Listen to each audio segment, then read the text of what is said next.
Hello everybody, Mike with Spray Jones coming to you with another video on spray foam insulation. If you're new to this channel, my name is Mike. I'm the owner of Spray Jones, and I produce content on spray foam insulation to get your spray foam IQ up for your project. If you're an installer or if you're a building professional, anybody in the industry, you can learn from the videos that we're making. Today we're going to go over a question that hasn't come up in a while, but it keeps coming up in the past. People used to say to me all the time, well, how do I know that this stuff isn't going to be banned? How do I know that this isn't going to be the next thing? I put it in my house, I put it in my building, I put it in my shop or whatever, and then, 3, 4, 5 years later, they come to me and tell me that this stuff is banned. Well, that's a pretty reasonable question. Why would it be banned? Why do people even say that in the first place? Well, they're thinking about products that have come and gone in the past. Different rubbers, different plastics, different glues and adhesives and aluminum wiring, for instance. Nobody uses that anymore. It's back to copper. Will somebody come to us and say spray foam is bad? Well, I don't think so. I don't think it's going to be banned anytime soon, and I'm going to give you 3 solid reasons why.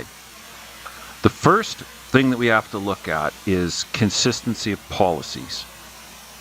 Do we have consistent policies in North America?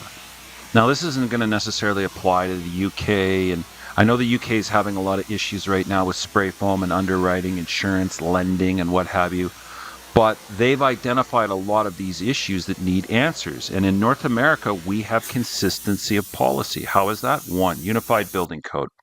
Is the spray foam itself written into the building code? Your county, your province, your state? Yes. The building code has listings specifically for spray foam. And that means that there's some sort of standard that the code is going to enforce on foam, meaning what kind of product is it, how can it be installed, where can it be installed, so on and so forth. Secondly, with policy would be suppliers and their quality assurance. Do they have ISO standards? Do they have ASTM standards?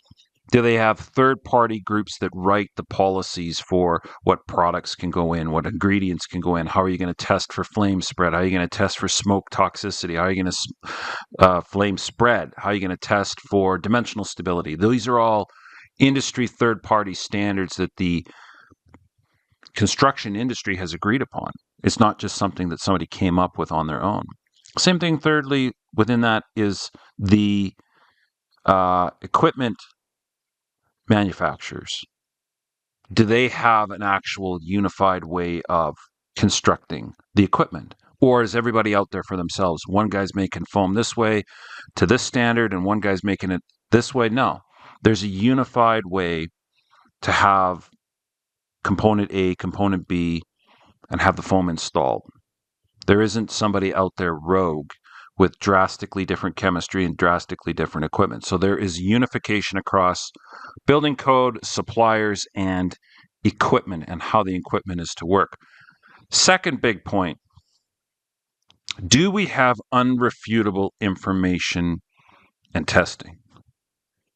The answer is yes, we do. We do have a lot of third-party testing through ASTM and ISO standards. In Canada, we have a lot of CAN ULC standards that the product has to be tested to and certified to. We can't just come up with something. We can't just say, here it is. We came up with our own burn propensity test. No, we have to go to a ULC standard. So when you're testing to industry standards, you need to understand, are they going to be reasonable tests? Are they measurable, or can they be measured, quantified? And then thirdly, is it justifiable? So you've got smoke, you've got off-gassing, you've got VOC testing, you've got dimensional stability, you've got water absorption, you've got adhesion, co-adhesion, substrate, right?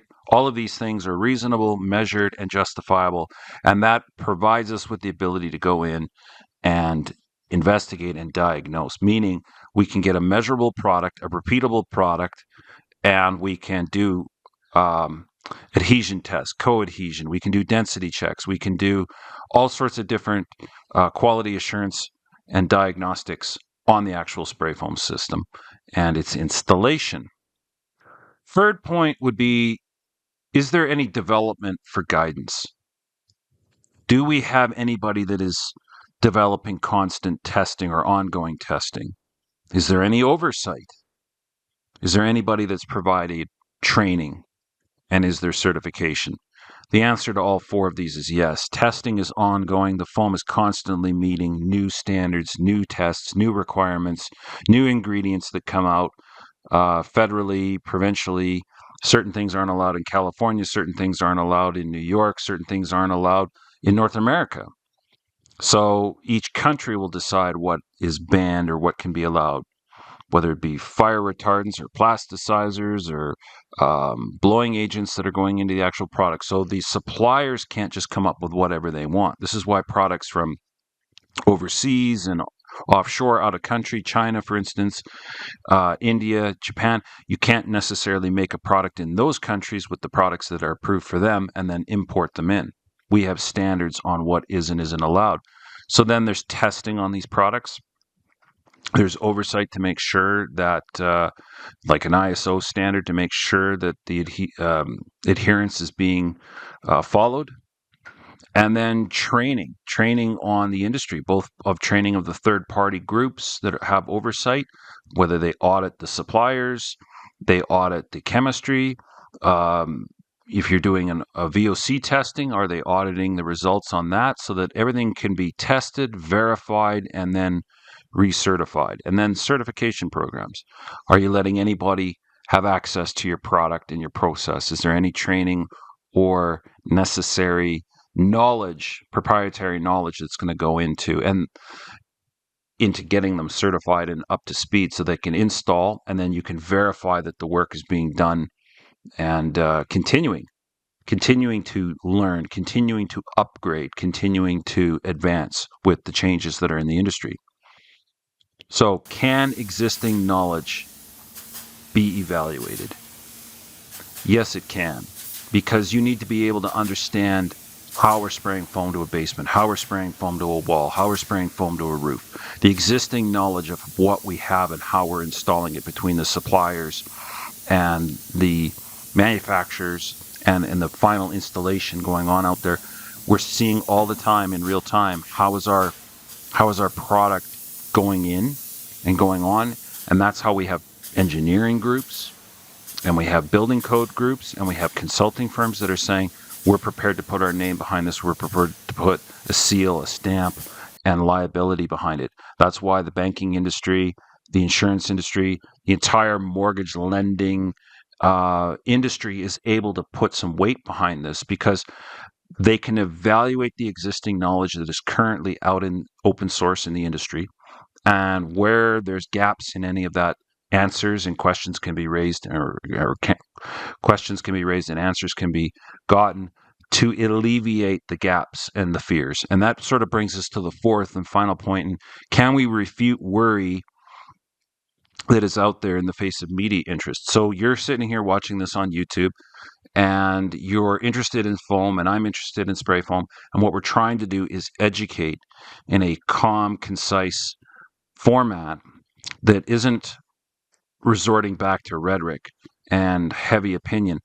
We're going to look at the information, look at the installation, look at the products, look at the irrefutable evidence that is out there and the open source knowledge so it can be evaluated, discuss it. That's what we're doing here today, and alleviate fear and worry and have sensible answers to honest questions.